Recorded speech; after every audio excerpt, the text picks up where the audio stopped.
Good afternoon. आदर्श महाविद्यालय के online platform पे आपका स्वागत है। इसके पहले का जो टॉपिक था एनोमर्स, मेटाडोटेशन और रिपीमर्स, मैं पढ़ा चुका हूँ ग्लूकोज के बारे में। आज हम लोग देखेंगे ग्लूकोज को बनाने के तरीके और उसके रासायनिक गुण। ठीक है, तो आज हम वही देखते हैं, ग्लूकोज के बनाने के तरीके देखते हैं, रासायनिक गुण। इसी क्रम में हम पढ़ते हैं ग्लूकोज को हम कैसे बना सकते हैं। ग्लूकोज के बनाने के आपके दो तरीके हो सकते हैं, और भी तरीके हो सकते हैं, लेकिन मैं यहाँ पे दो तरीके लिए हैं। ठीक है, आप एक सुक्रोज से बना सकते हैं और एक स्टार्च से। तो स्टार्च से कैसे बनाएंगे और कैन शुगर से कैसे बनाएंगे या फिर सुक्रोज से कैसे बनाएंगे, उसको हम देख लेते हैं आगे की स्लाइड में। सुक्रोज में क्या करते हैं, अगर सुक्रोज से हमको अगर ग्लूकोज बनाना है तो इसमें करते क्या है कि डाइल्यूट HCl, ठीक है, डालते हैं तो आपका ये एक ग्लूकोज बनता है, ये आपका सुक्रोज है। ठीक है, इस सुक्रोज मालिक्यूल है। अगर इसमें हम डाइल्यूट HCl डालते हैं तो बनता क्या है, इसमें एक मालिक्यूल आप ग्लूकोज बनता है और एक मालिक्यूल फ्रक्टोज बनता है। हम जैसा कि जानते हैं सुक्रोज एक डाइसैकेराइड मालिक्यूल है, और डाइसैकेराइड जो मालिक्यूल आपका होता है, सुक्रोज जो डाइसैकेराइड मालिक्यूल है, ये ग्लूकोज और फ्रक्टोज से मिलकर बना होता है। और इसी क्रम में अगर हमें सुक्रोज का जब हम रिएक्शन कराते हैं डाइल्यूट HCl के साथ, तो आपका बनता है ग्लूकोज और फ्रक्टोज। इसी ये भी हम सिद्ध कर सकते हैं कि जो आपका सुक्रोज मालिक्यूल होता है वो ग्लूकोज और फ्रक्टोज के साथ ही मिलकर बना होता है। इसी क्रम में हम आगे देखते हैं कि स्टार्च से कैसे बना सकते हैं ग्लूकोज को।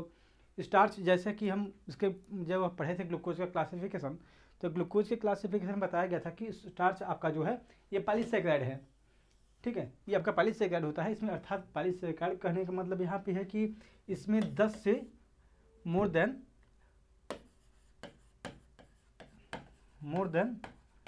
10 यूनिट ऑफ मोनोसैकेराइड, ये मोर देन 10 यूनिट मोनोसैकेराइड की से मिलकर बनी होती है। ठीक है, इसमें पॉलीसैकेराइड क्या होता है डिफिनेशन कि अगर हम 10 से ज़्यादा मोनोसैकेराइड की यूनिट एक साथ मिलकर बनी होती हैं, बनाते हैं कोई भी कंपाउंड, तो वो आपके स्टार्च जैसे है, तो आपके पॉलीसैकेराइड होते हैं। ठीक है, तो होता क्या है कि जब स्टार्च को डायस्टेज एंजाइम के साथ रिएक्शन कराते हैं ये हम, तो बनता है माल्टोज। ठीक है, माल्टोज, माल्टोज क्या है आपका डाइसैकेराइड है, और माल्टोज बनता है आपका ग्लूकोज के दो अणुओं से मिलकर बना होता है। ठीक है, ये ग्लूकोज प्लस ग्लूकोज, आपके दो ग्लूकोज के जो मालिक्यूल मिलकर बनाते हैं आपका डाइसैकेराइड जो होता है वो बनाते हैं माल्टोज।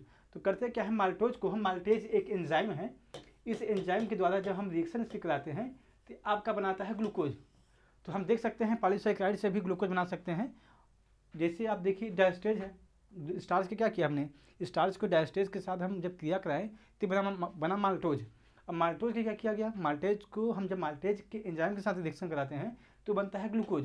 तो इस क्रम में यही देखते हैं कि ग्लूकोज को आप हम स्टार्च के माध्यम से बना सकते हैं और आप कैन शुगर से भी बना सकते हैं। हम देखते हैं ग्लूकोज की प्रॉपर्टी क्या क्या होती हैं, कैसे ये बिहेव करते हैं केमिकल के साथ इनके रिएक्शन करने पर। आइए देखते हैं।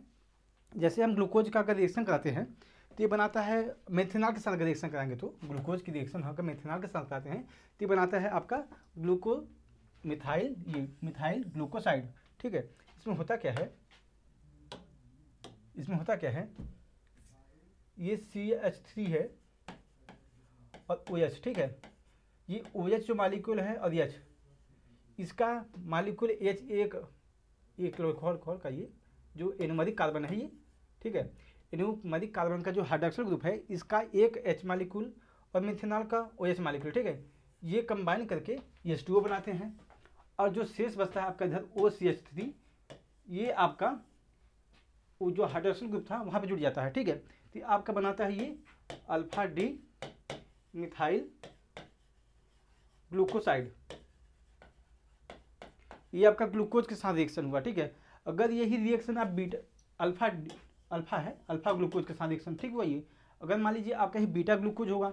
अब बीटा ग्लूकोज कहने का मतलब ये हुआ, जैसे हम इसके पहले पढ़ाए थे एनोमर, एनोमर में क्या था कि जैसे अगर ये एनोमरिक कार्बन जो होता है, ये पहला है, दूसरा, तीसरा, चौथा, पाँचवा, छठवां। ठीक है, एनोमरिक कार्बन में क्या था कि एनोमरिक कार्बन के अगर राइट साइड में जो OH ग्रुप है तो इसको बोलते हैं अल्फा। ठीक है, अगर मान लीजिए ये OH ग्रुप आपका इधर होता, ठीक है, इस साइड लगा हुआ होता, तो इसको हम बोलते हैं बीटा। तो कहने का मतलब ये है कि अगर बीटा आपका ग्लूकोज रिएक्शन करता है तो आपका बनाएगा beta D ग्लूको methyl glucoside. Beta अगर मान लीजिए आपका बीटा ग्लूकोज, ठीक है। बीटा ग्लूकोज अगर रिएक्शन करता है CH3OH के साथ, ठीक है, तो आपका बनाता है बीटा डी मिथाइल ग्लूकोसाइड,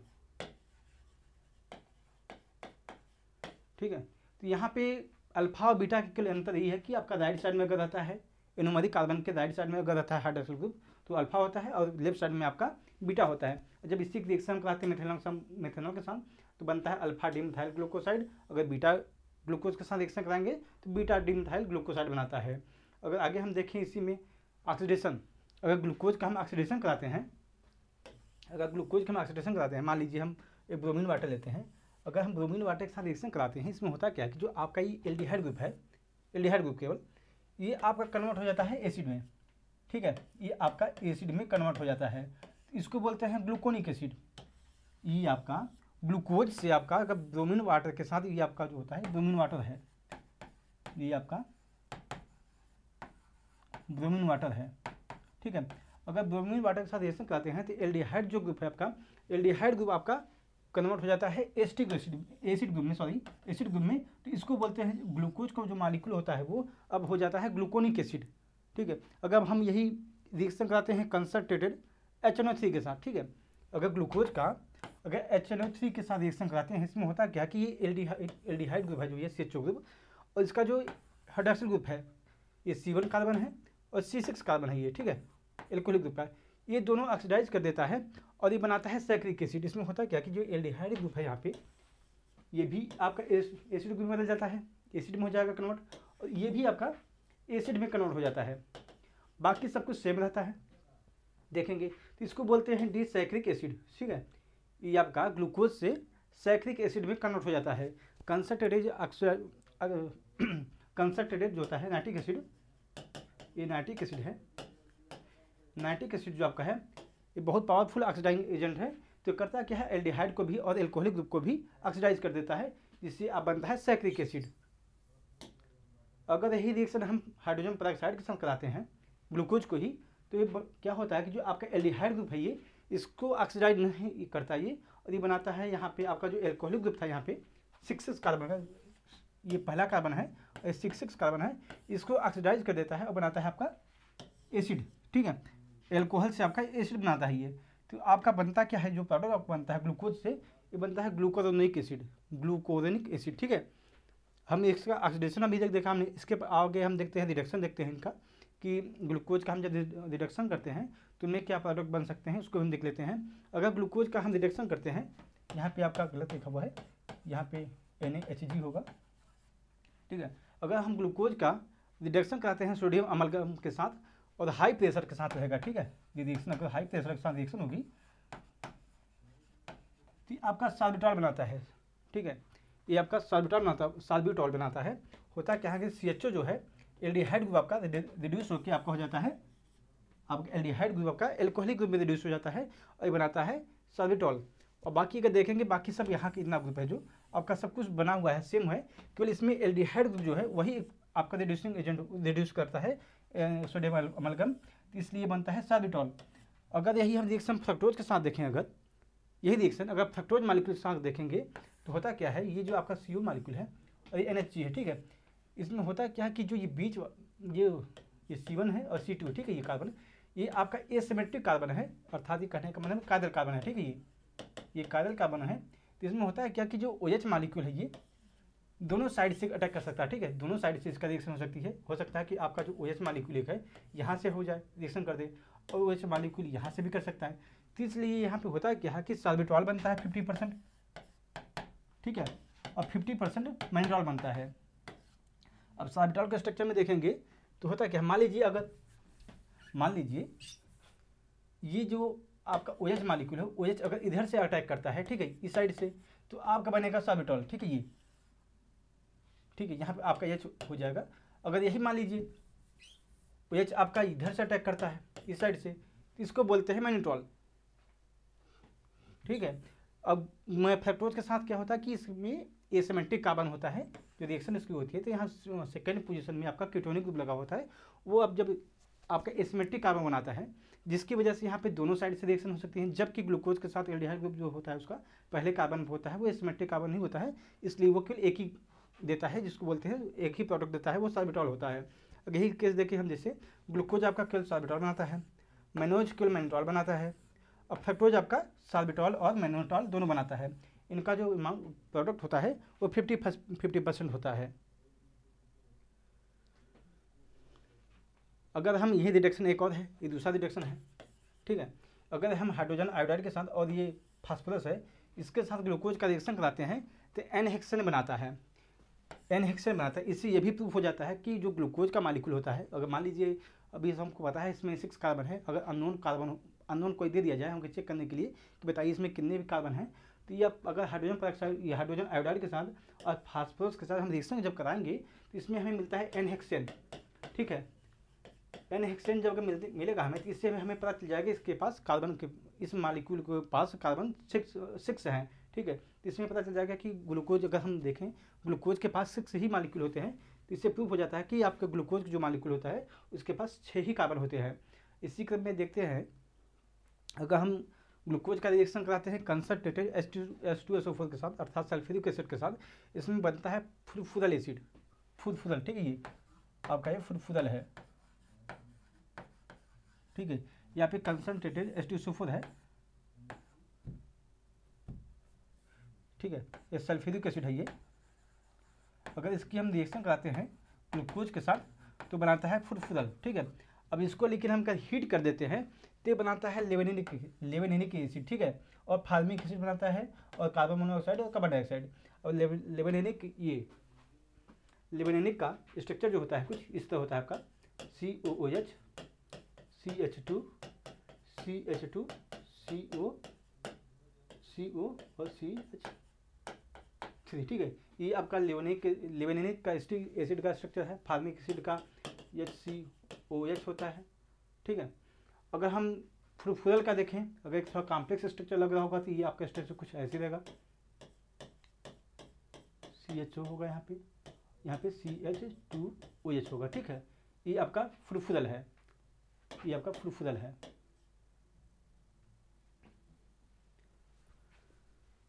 तो हम आगे देखते हैं इसके आगे क्या है, रिएक्शन विथ एलेनिन। आपका एलेनिन जो है ये ग्लूकोज की रिएक्शन अगर हम एलेनिन के साथ कराते हैं तो एलेनिन आपका है अमीनो एसिड, जानते हैं 20 अमीनो एसिड होते हैं जिसमें 10 एसेंशियल होते हैं, 10 नॉन एसेंशियल होते हैं, तो इन्हीं में से एक है एसिड है, ये अमीनो एसिड है, ठीक है। तो अगर हम इसकी रिएक्शन कराते हैं ग्लूकोज के साथ, इसमें होता क्या है कि ये ऑक्सीजन का जो मालिक्यूल है और एमीन ग्रुप का, इसका एलेनिन का एमीन जो ग्रुप है इसका हाइड्रोजन आप कंबाइन करके -H2O निकल जाता है, ठीक है, और आपका बनाता है सिप बेस, ठीक है। इसका हम टेस्ट के बनाते हैं, इसका टेस्ट करने के लिए प्रयोग करते हैं सिप बेस को। तो अब ये रिएक्शन हम एक ग्लूकोज के साथ देखता है, जो एलेनिन की रिएक्शन है, एलेनिन ग्लूकोज के साथ भी, अब ग्लूकोज के साथ एलेनिन जो है ये भी बनाएगा सिप बेस, ठीक है। और फ्रक्टोज के साथ अगर रिएक्शन कराएंगे इसकी फ्रक्टोज मालिक्यूल के साथ तो भी ये सिप बेस बनाता है, तो इसमें यही रिएक्शन है, ठीक है। रिएक्शन विथ एलेनिन का ग्लूकोज का अगर हम एलेनिन के साथ रिएक्शन कराते हैं तो सिप बेस बनाता है। इसमें होता क्या है कि आपके H2 जो मालिक्यूल है ये H और ये O, ठीक है, ये कंबाइन करके बाहर निकल जाते हैं, बाकी आपका सब कुछ यही जुड़ जाता है इसके साथ, ठीक है। ओसाजोन फॉर्मेशन देख लेते हैं, ग्लूकोज का ओसाजोन फॉर्मेशन, ये इंपॉर्टेंट रिएक्शन है, ठीक है। ओसाजोन फॉर्मेशन होता क्या है कि ग्लूकोज मालिक्यूल, ठीक है। अब ये CHO ग्रुप है, चाहे आप इसको इस तरह लिख सकते हैं, चाहे आप इस तरह लिख दीजिए, एक ही बात है वो, ठीक है। होता क्या है कि जब हम फिनाइल हाइड्रोजन के साथ रिएक्शन कराते हैं, फिनाइल हाइड्रोजन के साथ इसकी जब रिएक्शन कराते हैं, एक मिनट ठीक से लिख देते हैं, फिनाइल हाइड्रोजन के साथ जब इसकी रिएक्शन कराते हैं तो होता क्या है, ये बनाता है आपका ग्लूकोज फिनाइल हाइड्रोजन बनाता है। इसमें होता क्या है कि जो आपका H2 है ये H2 ये और ये, ठीक है, आपके निकल जाते हैं और बनाता है इधर बाहर पानी हो जाएगा, ठीक है। बाकी आपका सेम ग्रुप जुड़ जाता है इसके साथ, तो इसको बोलते हैं ग्लूकोज फिनाइल हाइड्रोजन, ठीक है। अब इसका क्या होगा, अगर मान लीजिए हम फिनाइल हाइड्रोजन के अमाउंट हम ज़्यादा ले लेते हैं एक्सेस में कर देते हैं तो रिएक्शन वापस करते हैं, वापस रिएक्शन करेंगे और होता क्या है यहाँ पे कि आपका NH3 मालिक्यूल एक इसमें से होगा क्या, एक अमोनिया गैस निकलेगी और एक एनिलीन C6H5NH2 ये भी निकलता है, ठीक है। ये इसे बोलते हैं एनिलीन, एनिलीन, ठीक है। आपका ये बनता है कंपाउंड आपका जो, लेकिन सेकंड जो कार्बन होता है ये पहला कार्बन हुआ, ये सेकंड कार्बन, ठीक है। ये सेकंड कार्बन जो है, जो आपका हाइड्रोक्सिल ग्रुप है, ये एल्कोहलिक ग्रुप है, वो आपका कीटोन ग्रुप में कन्वर्ट हो जाता है। ये आपका यहाँ पे ये कीटोन ग्रुप में कन्वर्ट हो जाता है। और नेक्स्ट पार्ट में ये क्योंकि ये फिनाइल हाइड्रोजन एक्सेस में है, इसलिए वापस ये जो नेक्स्ट पार्ट में इसकी रिएक्शन होती है वो आपका यहाँ पे H है नहीं, इसका H और ये ऑक्सीजन का मालिक्यूल निकल जाता है, बाहर निकल जाता है, बनाता है ग्लूकोसाजोन, ठीक है। आपका H2O मालिक्यूल निकल जाता है, इसको बनाता है ग्लूकोसाजोन। इसमें होता है क्या कि यन है, ये बाकी जितना पार्ट बचा हुआ है एक कार्बन के साथ जुड़ जाते हैं, ठीक है। और इसको बनाता है मालिक्यूल आपका ग्लूकोसाजोन बनाता है ये। और रिएक्शन में से HCl हाइड्रोजन साइनाइड है ये, ठीक है। ये हाइड्रोजन साइनाइड, इसमें होता क्या है कि इसकी रिएक्शन जब हम कराते हैं ना, HCl टूटता आपका है H प्लस Cn माइनस में, ठीक है। इसमें होता क्या है, जो Cn मालिक्यूल है ये इधर से अटैक करता है और ये आपका इधर से जाता है, ठीक है। इसमें बनता क्या फिर है कि अगर देखें, मतलब यहाँ CHO ग्रुप था लगा, मान लीजिए ये नेगेटिव बन जाता है, ये Cn बन जाता है, ठीक है। ये आपका ये Cn होता है और यहाँ पे H बना रहता है, ठीक है। अब बचता है H है, जो H मालिक्यूल है, ये H मालिक्यूल इसके पास चला जाता है और ये बन जाता है आपका CN, और H रहता ही है और OH बन जाता है, जैसा कि इस मालिक्यूल हम लोग देख सकते हैं, ठीक है। यहाँ पे एक बांड गलत लगा हुआ है, ठीक, ये नहीं होगा, हाँ ठीक है, ये नहीं होगा, ये गलत लग गया है। ये आपका हो जाएगा फिर मालिक्यूल ग्लूकोज साइनोहाइड्रिन बनाता है, ठीक है। जब ग्लूकोज की रिएक्शन कराते हैं हाइड्रोजन साइनाइड के साथ तो बनाता है ग्लूकोज साइनोहाइड्रिन। तो आज की हम यही रिएक्शन देखते हैं ग्लूकोज में, कल हम देखेंगे फ्रक्टोज के बारे में पढ़ेंगे, फ्रक्टोज के प्रॉपर्टी वगैरह देखेंगे, ठीक है। तो नेक्स्ट क्लास में हम देखते हैं फ्रक्टोज के बारे में।